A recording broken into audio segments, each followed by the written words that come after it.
Today we are here to talk about, well, according to this particular list that Doug posted on his Your Trip is Short Facebook page. This is where I found it, I think, right? Probably. That lines up. It's basically the top 25 jam bands. Now, according to this list, of course, it's not, I don't think this is written in the stars or anything, but I have to say a lot of these bands I actually haven't heard of, so I'm looking forward to a little bit of discovery. I believe this is from a 1999 copy of the Relics magazine. Sick. The way that I found this image was that I was listening to this band, number 23, Day by the River, and I found a Facebook page for this like broken up band that's just like maintained by like one of the members, and he like posted a scan and he was like 1999 was like a good time. Like, wow. This was in a copy of a Relics magazine from that year, 1999. it all lines up. It's like the same font. They said that it was 1999. All these bands are very much in that like category. Right, that realm. All right, well, let's start with the Big Woo, number 25. How much in common do the Big Woo and Wu-Tang Clan have in common? Nothing, right?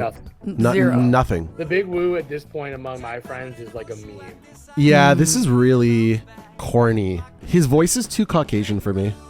Kangaroo. Yeah, he's like over-pronouncing everything. Would it be safe to assume that Cash rules everything around them, though, as well? That is a good point. That might be the one line that brings them together. The Big Woo, okay.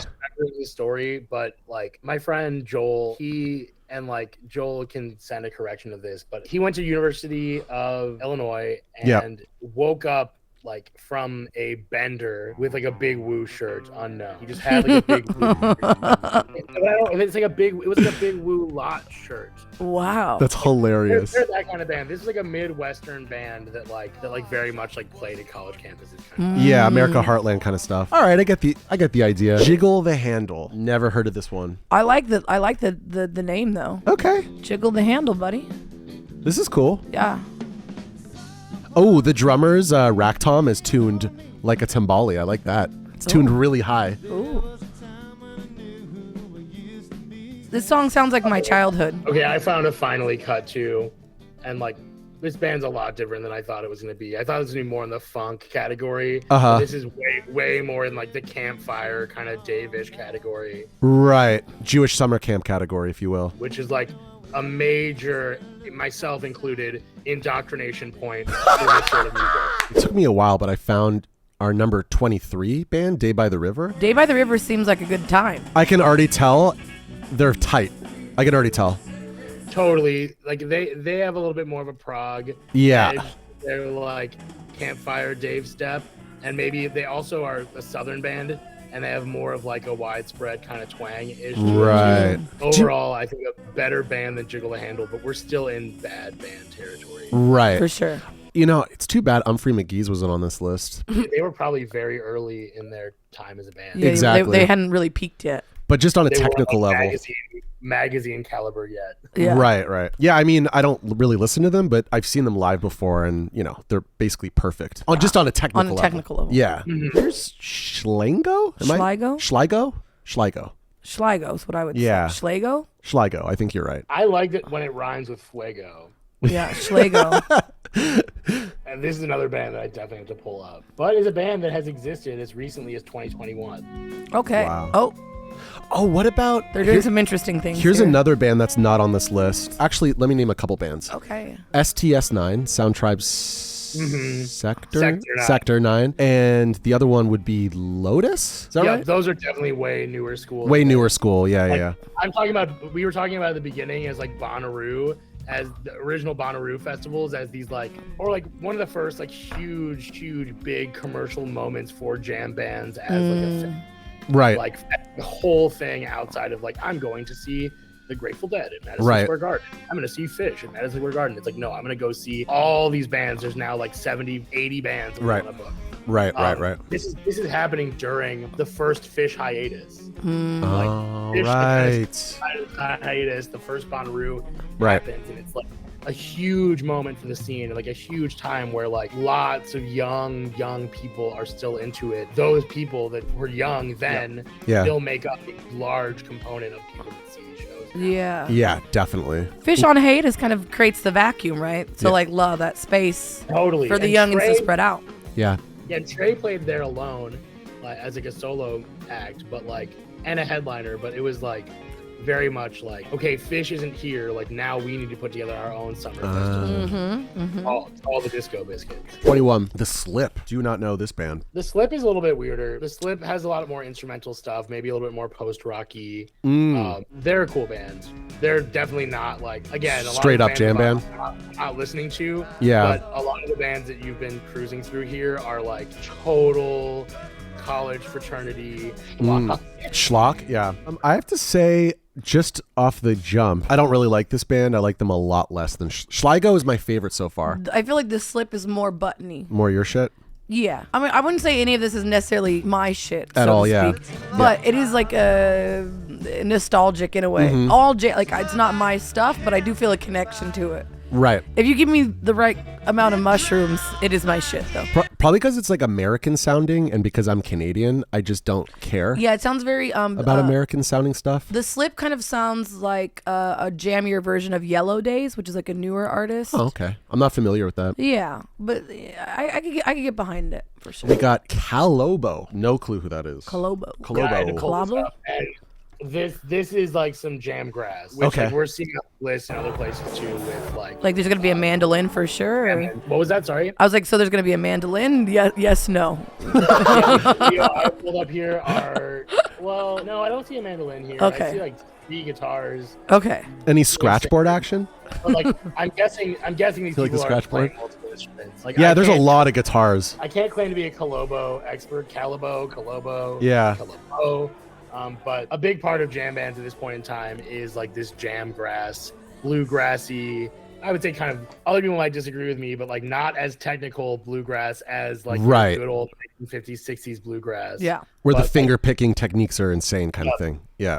Which like leads us into like 2 directions of like wagon wheel and hootie going country like vibe. But it also like leads to like Billy Strings, who is now like, if the magazine made this list, he would be in the top 10 for sure as like a contemporary jam band person. But he is, at least from what I've seen, more technical than the people I was seeing play the sort of jam grass music in the early. Right. Number 19, I'm not even sure how to look it up because it's called vinyl. It's going to be impossible to find. Jam band vinyl? Oh, you're right. Yeah. So I guess I'm listening to KVHW right now. Okay. Vinyl, your cut. KVHW. Yeah. Oh, okay. I got it. Do we know what it stands for? Good question, Buttons. You can just make it up if you want. Kaylee's vehicle hums westward. Ooh. Very Midwest emo. I like where you went with it. It's for their last names, and like this is a very short-lived band. But the guitar player here is Steve Kimmock, who is a very esteemed guitar player in the like post-Jerry Grateful Dead, who will be the lead guitar man rotation. He's played with just about everybody. This is good. I like this band. Very pretty. He's an incredible guitar player. He's an incredibly proficient jazz player as well. I like the drummer. The band is much more jazz fusion oriented. Like what I'm hearing is very Pat Metheny. Yeah, we love Pat Metheny. We're pro Pat Metheny. We're pro Pat. Yeah. Yeah. You have to be like really mean not to like Pat Metheny. Yeah, totally. You got to be a real jerk. I think what this illustrates about like this sort of jam band list, because like it says that this band was only active for like a year and a half. If you have the right players, you can go and like make a splash pretty quickly. Just be like, oh yeah, like now this guy from this band and this guy from this band are playing together, and like it could be like a notable jam band pretty quickly. Like a good example contemporarily is this band J-Rad, Joe Russo's Almost Dead. It's Joe Russo, who was the most recent drummer in Further, which was Bob Weir and Phil Lesh's last band. Okay. With the bass player from Ween, Dave Druitt, this guy Marco Benevento, who is an amazing keyboard player, has played with a bunch of people. And then guitar players as well, who have just played in a lot of like kind of like a rolling troupe of jam bands and collaborate with a lot of the same people. All these guys like playing their own music were, struggling and playing smaller clubs. Right. And then started a Dead cover band, and they play big venues and go on a big tour and like played college football stadiums and like 5,000 person 10,000 person venues. No problem. Here's Percy Hill at number 17. Okay. Ooh, it's chill. A little bit more jazzy, smoother. Yeah, like see, I could be into this. This band's good. Yeah, I could be into this for sure. They're good. It's very like typically unconfident jam band vocals. Right. Gary just like singing quietly in my most polite voice, like, which I think is a trend across a lot of these people. Yeah, for sure. Yeah, they're letting the instrumentation shine through, right? It's not about showboating vocally. Ominous Sea Pods, 16. See, I'm gonna go out on a limb, and with the name alone, I don't think that's gonna be for me. They might shock you. But you never know. Wait, is that guy wearing a mask while he's drumming? Are they mask wearers? What is this, See? like the Slipknot of jam bands? What, in the SpongeBob SquarePants? They're all wearing really cool dragony masks. Okay. And he's playing fretless bass. Ominous Sea Pods, huh? What I'm hearing sounds like AI generated Mo. Wow. Oh, I don't like the vocals. No, I don't like Oh, I don't like this. Okay, well, now we know. Yeah. I found some early 90s footage. Yeah. 1991. Yeah. They look a lot better. They look a lot crunchier in this era. Yeah. It's not particularly worth your time, everybody. Skip. Ominous Sea Pods. On to number 15, Acoustic. Okay. Love the way they spelled it. Love the spelling. The Acoustic Hookah. This band was a big deal in the Midwest, too. They put together a festival every year called Hookahville in Ohio, which was like a big regional jam band festival for a long time. How many white people with dreads there? If you show up it's and too you're high. not that way, they put a cap on. They're like, here's the Rasta wig cap with the added dreads on it. Exactly. That's like your wristband to get Yeah. from. They're like, bro, wait, where's your dreads? You know those misters that you see at bars and venues in the middle of summer to cool people off? I picture like patchouli misters at Hookahville. You know, they're like, cool off. With patchouli But misters? there's like patchouli misters. Yeah, there's patchouli oil in the little misters for you. Breeze with an essential oil attachment. Like, Here's your dread cap. Here's the patchouli oil misters. Yeah, I wasn't that's too probably it. a VIP fest. Totally, yeah. That's the VIP section. This Acoustic Hookah, not for me. This band's called Like Deep this. Banana Blackout. And this is like the funky festival band. This is like long form funk out, like horn section, like Right. again, yeah. like, and that's very different stylistically than a lot of these bands that we were like below that have the more of like the weird Dave Matthews Campfire Prague vibe, but like Right. this counts as jam band too. Right. Definitely. I'm for it because I like it. Deep Banana Chill. Blackout fucks. Yeah. You can fuck to this, right? Totally. I don't know if I can Definitely. fuck to like, you know, jiggle the handle. Do you know? like her dreadlocks? Nothing I else can't on this see list is fuckable so far. Oh no, I don't like her dreads. I don't know. We have. They're kind of curly Q dreads though. You know, it's giving. You know what it's giving? It's giving Fifth Element actually. A little bit. Yeah. Multipass. Now we're at the aforementioned Disco Biscuits. Bisco. Yeah, and as this is the- a Bisco. band that I can talk about more competently than anyone else we've talked about before. And like Disco Biscuits definitely are a post-Phish band. Like they Right. like in college in the late 90s when Phish is like at a peak. And like, you know, that's like the sort of like old school Phish, prog, opera goofiness is part of the Disco Biscuits DNA. But they get very deeply into electronic music and not just like on a surface level like a lot of these other Jamtronica acts would say, but like get into like, you know, like electronic head music and like listen to house and listen to techno and listen to drum and bass. Actually have a very competent understanding of that. And their first drummer is one of the best drummers at being able to emulate that in like a improvised jam setting up to that point in time. And then that drummer leaves. There's like a period of a decade plus where I think people would say that they're not quite what they used to be. And now they're Coming kind back. of back at it in a big Interesting. way. the bass player and, fucks. They're one of the jammiest bands of this whole list too. Like it is very typical for Disco Biscuits to play a 4-song set where every song is like 25 plus minutes, Right, whereas right. other bands here, even Phish, like that's like one of the sort of like stereotypes of Phish, like, oh, every song is 40 minutes. Like, no, there have been like 10 or so 40-minute jams in like the history of the band. If we're talking about something like in the 15 to Right, 25 right. minute zone, like, yeah, like if you see a couple shows, you're gonna see something in that range for sure. But there were periods of time where the 20-minute jam was rare. Right, Like, right. That's like an unfair stereotype. Like Disco Biscuits are one of the jammiest bands on this list. They are probably jammier than Phish or Right. Grateful Dead ever were. They're worth investigating a cut above anyone else that we've talked Oh, 100%. Oh yeah, the bass for sure. That's what I was like. Damn, the bass. This is like, it feels very punk, but it's like it almost has fucks. that Primus Yeah, it influence was very to it, right? Primus-y kind of like A little bit. I can feel that definitely in certain tracks, but then like they have such a big catalog, they can't really be Right, typified pigeonholed, yeah. in like one listen. Totally. They have a lot of different sounds. Here's leftover salmon. I'm going to go to the restroom, but I'll Yeah, I'm excited. let you check this out. Gotta like get rid of your leftovers too. Yeah. Wow, this is very bluegrassy. Totally. On a higher level than, was it Calobo? Yeah. Again, like either still around or recently done with. I can't again claim to be an expert of this band that I've Right. seen one time. But like Jamgrass was very much a thing in Huge. this era. And like, you know, they had to fill the daytime slots of the festivals, and your Deep Banana Blackouts were more of your like early evening before you had your like string cheese incidents come out. That makes sense. This is the daytime stuff for sure. This is like the kiddie friendly hours before everybody's like too lit. Totally. And Yeah. like, you know, Canon is very much like a post Grateful Dead sort of Yeah. influence, you know, like Grateful Dead like grew up on this stuff. Jerry was playing banjo before he was playing guitar with these guys. This is a very important DNA of this whole jam band scene. Truly. But like other bands integrate it just in like a small way, and then you have like, you know, the daytime festival people that like do it in a big way. Yeah, Right. to me, this is like very nostalgic because I feel like, especially my mom following bands and going to festivals during this time period, right? Like when this list is being put out, like this feels very much so like childhood for me. I'm like, Right. where's my organic strawberry lemonade, Mom?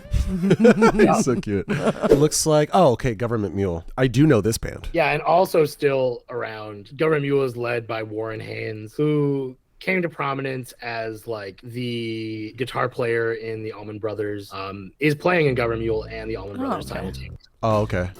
Also, Alan Woody from Widespread Panic was a Government Mule member, but he passed away kind of unexpectedly, and then like is replaced several times over. But Government Mule, again, like a lot of these bands don't really jam. Like my definition of jamming means that we're playing like more than just solos, and we have moved completely out of the rhythm, structure, Right. harmony, or progression of where we started. And like, I'm sure if someone could send me an example of Government Mule doing that, but I've seen Government Mule several times, and they're more of just like a heavy blues rock band. They're a great heavy blues rock band. Like I'd rather see them than Eric Clapton any night. But like, they're more of a heavy blues band in my opinion than like a true jammer. True jam. True jam. So we now have entered the top 10. Galactic is a totally fine band, but I would say this is like as like middle of the road as it gets musically. Like it is very competent soul funk music, but like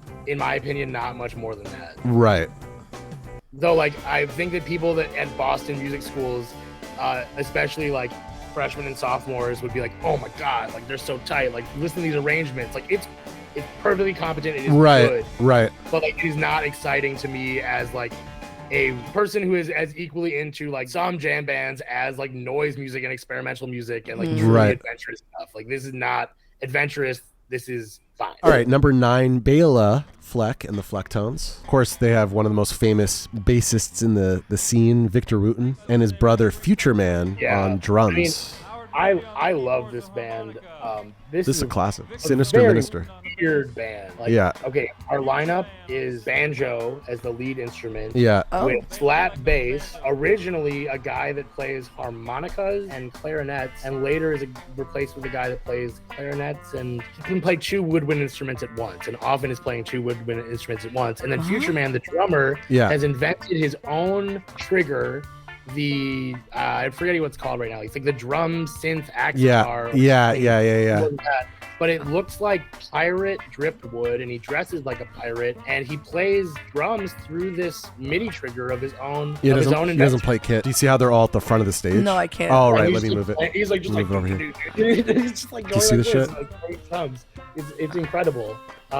They're Oh, so okay. proud. Oh, They're look at the so pirate. It's very piratey. Yeah, Future Man is extremely piratey. Total pirate. Okay, Medeski, Martin, and Wood. I like this band. This is a Medeski, cool band too. it is a cool band. And Medeski, was it? Just did a collaborative effort with When No Tricks Point Never Ooh. for the soundtrack of The Curse. Oh, Yep. He actually made the music. I think when No Tricks was just there to like turn this knob, flip that switch. Yeah. I need a little I think the actual composition was Medeski? Yeah, I believe so. That's sick. But here's a little sample.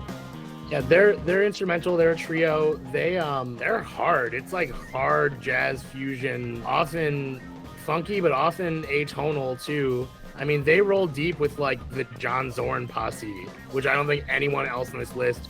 Most Rolls other people, deep with, especially yeah. John Zorn, don't even know who that is. Right, like, right. So like these people are like, I would say like a head level above a lot of these other people, and are making music that is appreciated by the jam band community, but is, I would say, more in this like weird free jazz. I mean, it's not quite free jazz, but it's Miles Davis-y. It's like Miles Davis-y, late era Miles Davis-y. And they play with Schofield for a while too, who is Miles' guitar player in the 80s. And like, I think that they're a band that if you hate all jam bands, this is maybe the only band on this list that would be acceptable for you. Strange Folk, don't know them. Not familiar. Strange Folk stole this spot, honestly. Like this band belongs in the 20s, just like these other bands. Like, this is like indistinguishable to me from the Big Woo. It's like, again, like, I don't know. It's like the whitey jam band Mo-y. Right. I'm using Mo-y as a term, and like Mo is better than a lot of these Mo's bands. a lot better. Yeah, no, I know what you mean though. But like it is like very much like these are the bands that make jam bands have a sound that people are like, I hate this.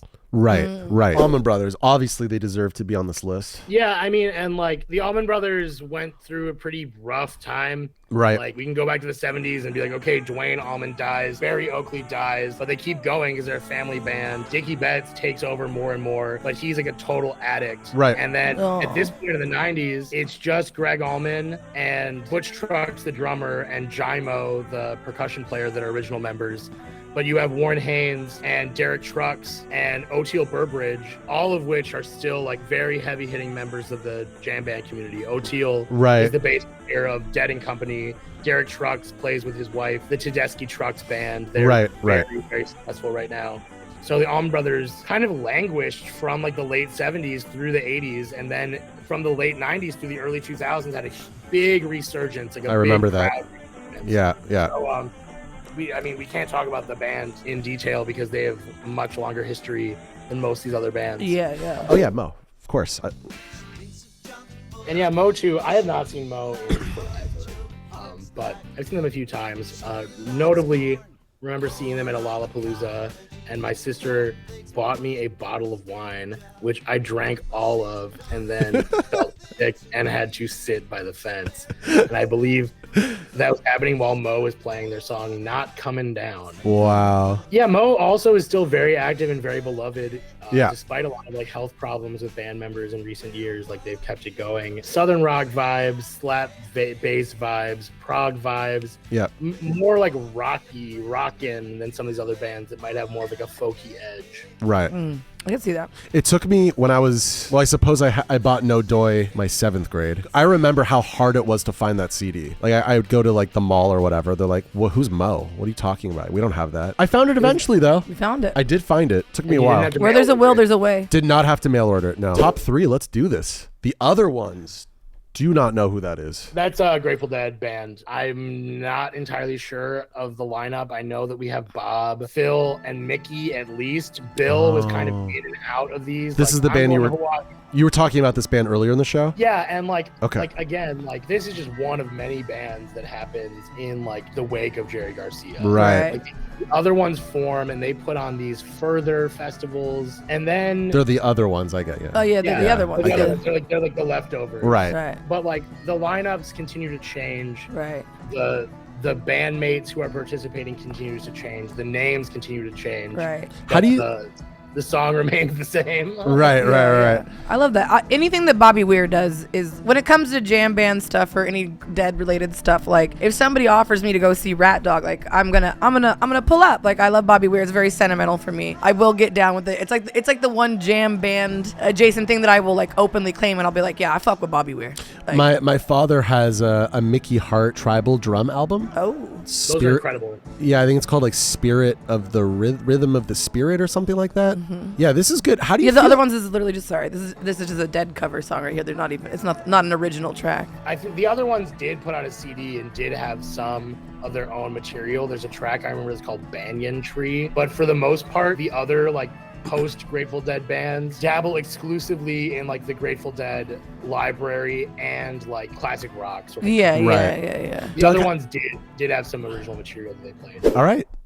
Widespread Panic. Widespread, I've never seen. I've listened to a good amount. Damn, they sound and look old. Yeah, I mean, you might want to find stuff from the 90s. From the 90s? Like, they are like, Widespread Panic is like probably the best party in the South. Right, Southern. They're like the quintessential Southern jam rock band.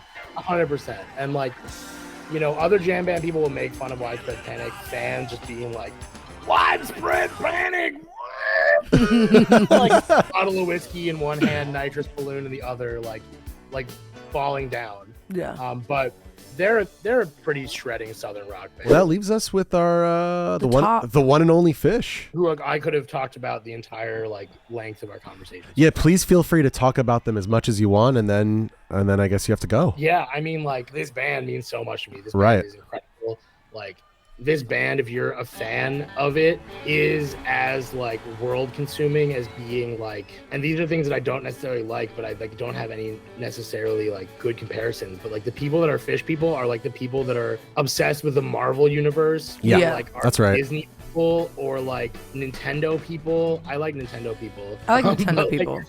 It's their own like, world. It's a world. Yeah, it's its they're- own universe. Yeah. They're so world building and world consuming, and like it's incredibly nerdy. They're definitely dads rocking out, but it's so rewarding as a fan because they, more than like any other band, try to do better every year and try to do it differently every time. So even though it's like these same things that same songs you've been hearing since you were a kid, like it is happening differently. And I know that sounds like your stereotypical jam band guy, but it's like I saw them this summer and they were like playing some of the most like one of the most atmospheric, kraut rocky, creepy noise like things I've ever seen them do. And I've been seeing them for 20 plus years, and like they continue to push it and excite me in ways that, like, I can't imagine any other like form of media doing that for me. Right. And this weekend they're about to play a festival, their own festival, which like they just played for a month straight. One of the best tours they played maybe ever, but probably like at least in the top 3 tours since Craig got sober. Yeah. Like they're about to completely deliver. It's like it's just so fulfilling once you start binge watching it. Like it is the best TV show I've ever seen. Right. Give Phish a chance if they come to your town. Like it is one of the most entertaining concerts you could go to, even if you don't like the songs. Like Max, who I run House Through Mountain with, he's never gonna be like a Phish person. Like he's not as into that kind of rock music as I am. But he's in a jam band with you. He is, but like we definitely do things differently than other jam bands. I don't know. Like right. It meets his qualifications. He still likes a lot of stuff. But I guess what I'm getting at is that every time I've taken him to Phish, he's still like, wow, holy shit.